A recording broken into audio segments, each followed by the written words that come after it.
안녕하세요. 금요사건 파일 디바제식합니다.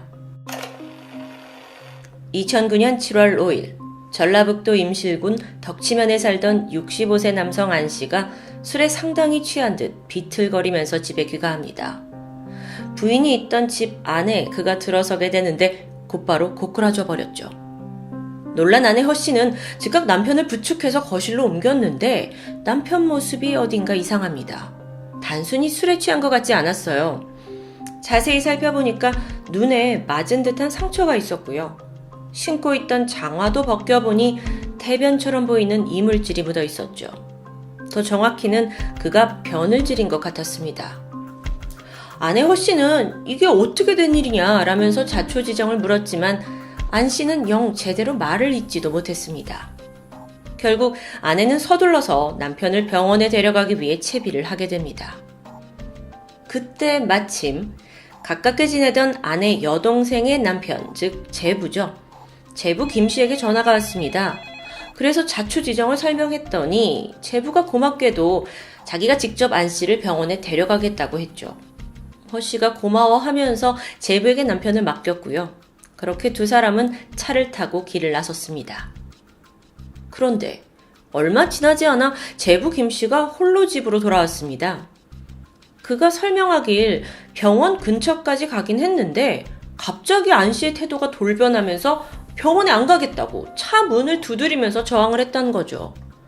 그래서 별수 없이 안씨를 근처 버스 정류장에 내려주었는데 이때 안씨가 김씨에게서 현금 20만 원을 빌려서 사라졌다는 이야기입니다.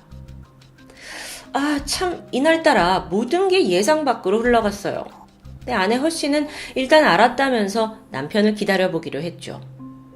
하지만 다음날 새벽이 되도록 안씨는 집에 돌아오지 않았습니다. 불길함에 사로잡혀 있던 아내는 바로 경찰에 실종 신고를 하게 되는데 그로부터 1년이 지나도록 안씨의 행방은 도통 찾을 수 없었습니다. 그러던 2010년 10월 실종일로부터 1년 3개월이 지난 무렵이에요. 안씨가 발견됩니다. 전라북도 순창군 팔덕면 월곡리의 한 야산에서 약초를 캐고 있던 약초꾼이 기괴한 장면을 포착하게 되는데요.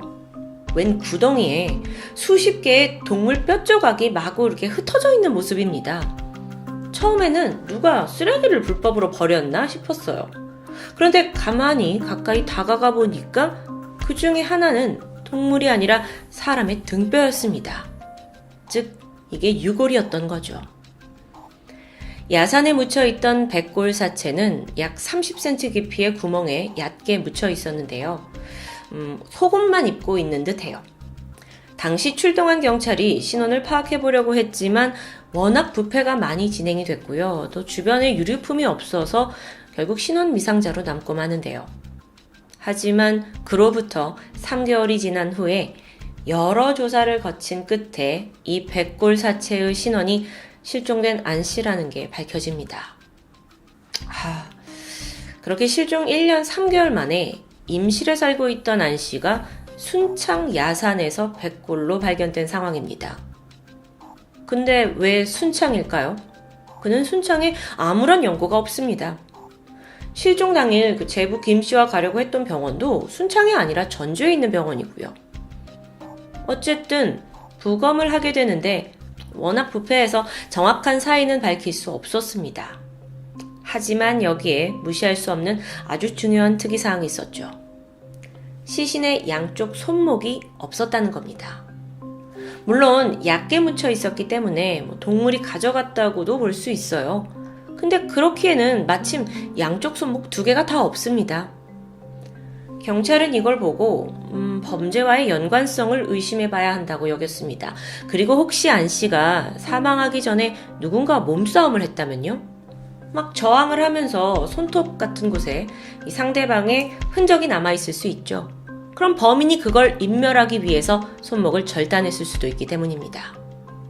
참고로 재차 확인 결과 동물에 의한 훼손 가능성은 희박한 것으로 분석되었어요. 여기에 더해서 이번엔 법의학자들이 아주 독특한 소견을 내놓습니다. 안씨 손목이요, 일반적인 토막 사체들처럼 이렇게 도구로 인해서 절단된 게 아니라는 거예요. 그럼 이게 무슨 말이죠? 여러분, 보통 날카로운 흉기로 손목을 절단하면 매끄러운 단면이 남게 됩니다.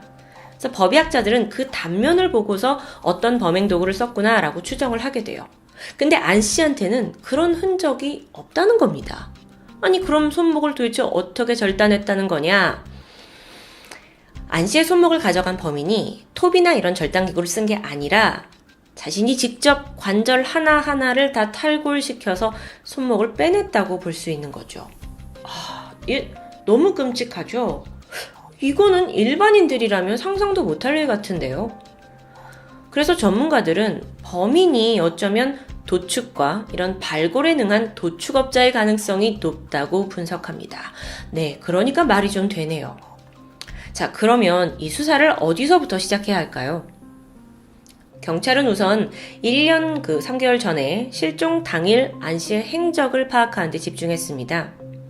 마지막 목격자이자 그를 병원으로 데려가려 했던 김 씨. 김 씨를 이제 인터뷰를 하다 보니까 그날 안 씨가 막 갑자기 공격적으로 차 문을 두드리면서 병원에 가지 않겠다라고 고집을 부렸고 20만 원 가지고 사라졌다고 해요. 그리고 버스 정류장에 내려줬다고 증언했었죠. 그래서 경찰이 그 버스 정류장에 가보는데요. 그곳에서 도보거리에 있는 병원은 단 3곳이었죠. 이 3곳을 하나하나 방문했는데 안 씨가 방문했다는 기록은 없었습니다. 즉, 안 씨가 그 20만 원을 빌려서 어떤 병원에 간 건 아니라는 뜻이죠. 그런데 조사를 하다 보니까 이 제부 김 씨의 증언과 당일의 행적에서의 모순점이 드러납니다.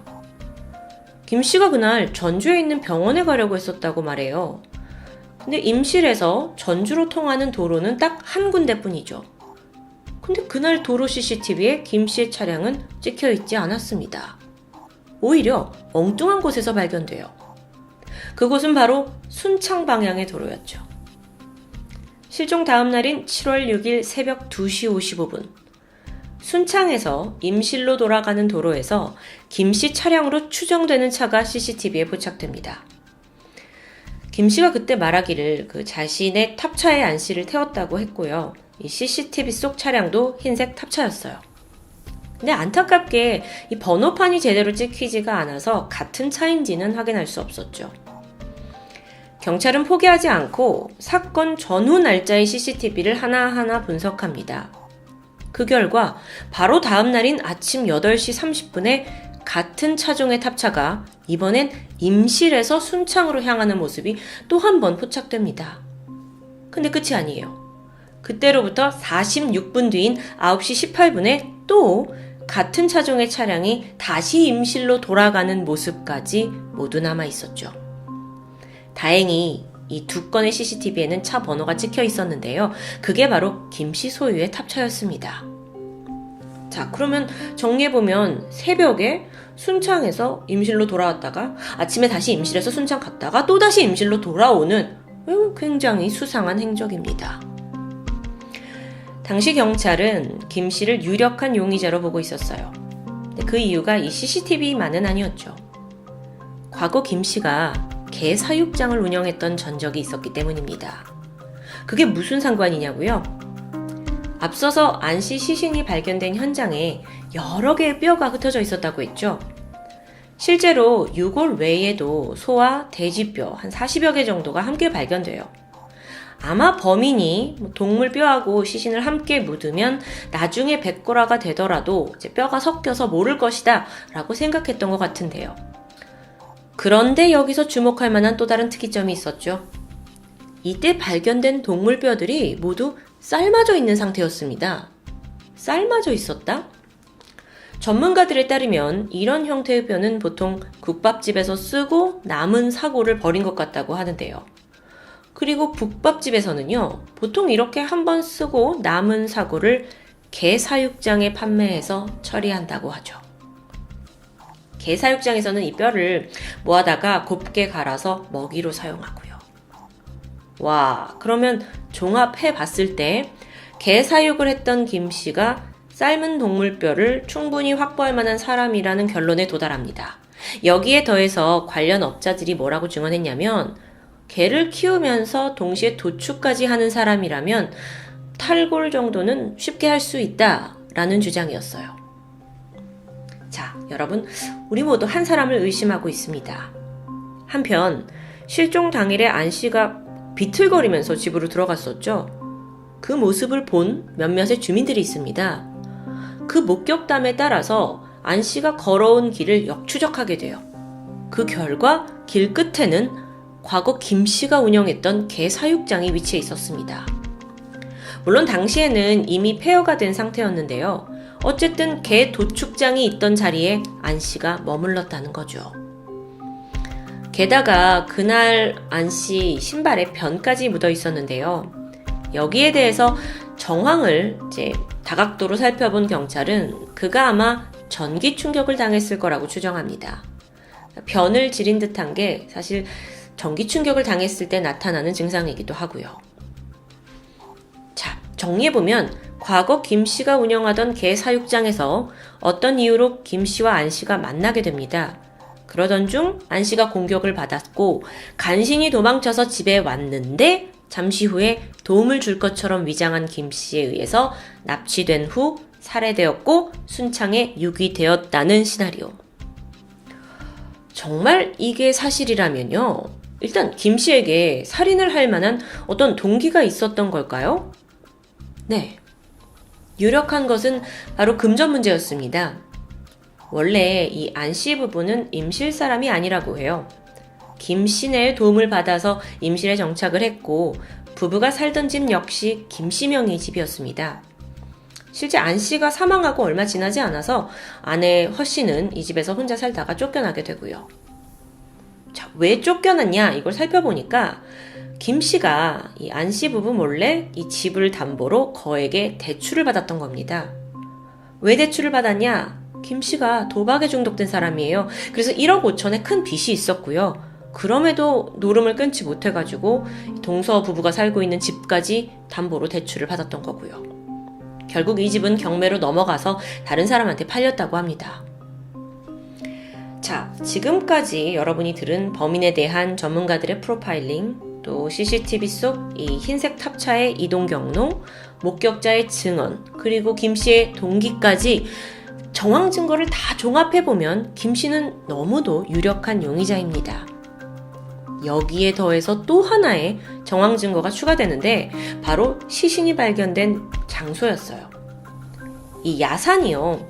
일제강점기 때 사용했던 도로만 남아있던 곳이라고 해요. 마을 사람이 아닌 이상 사실 그 길을 잘 알 수 없죠. 그런데 용의자 김 씨가 어린 시절 이 마을에서 산 적이 있다는 게 밝혀집니다. 심지어 김 씨 부모님은 아직도 그곳에 거주 중이었고요. 최근까지도 김 씨가 부모님을 뵈려고 이 마을을 자주 방문했다는 게 밝혀지고요.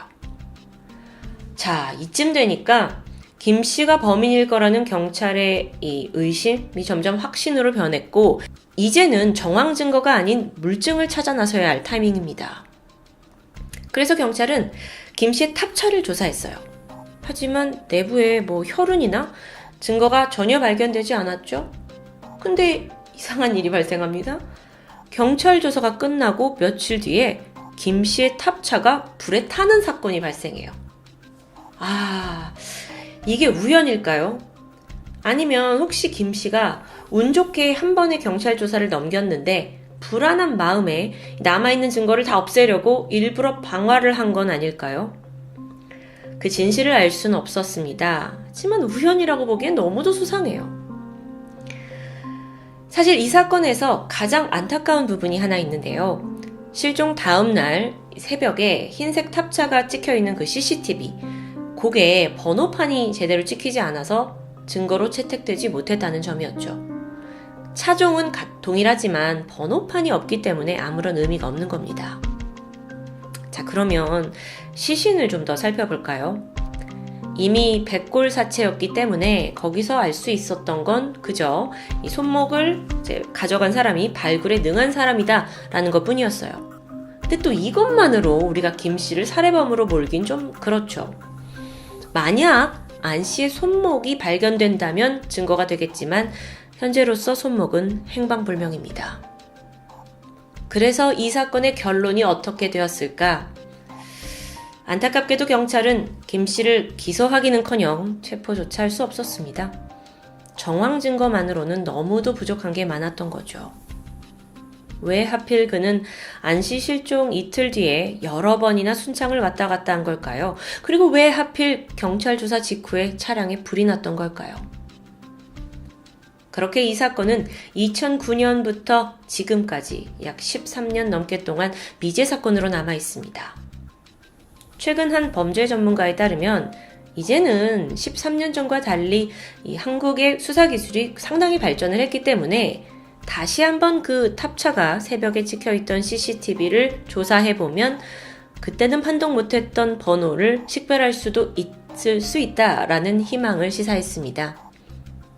혹여라도 그게 지금 당장은 판독하지 못할 수 있죠. 하지만 또 몇 년을 기다리면 더 높은 기술로 결국 진실을 밝혀낼 수 있지 않을까요? 사건을 담당하고 있는 순창경찰서는 여전히 범인 검거의 희망을 놓지 않고 수사는 계속 진행 중입니다. 지금까지 금요사건 파일 디바제시카입니다.